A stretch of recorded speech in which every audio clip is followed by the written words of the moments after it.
الله أكبر. الله أكبر. الله أكبر. الله أكبر.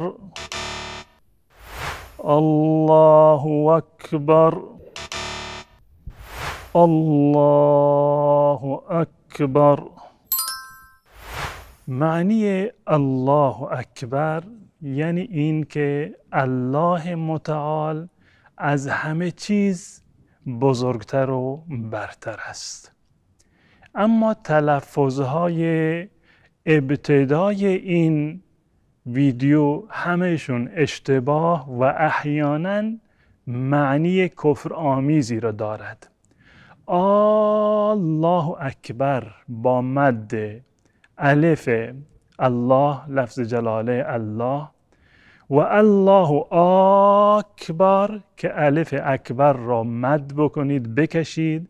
این دوتا به معنی شک هست، جمله سوالی می شود و یعنی این که آیا الله اکبر است؟ اگر کسی با نیت شک و تردید این جمله را این گونه تلفظ بکند، این در واقع یک جمله کفرآمیزی است. و همچنین الله اکبر این هم اشتباه فاحشی هست. اکبر در زبان عربی جمع کبر هست. کبر به معنی طبل هست.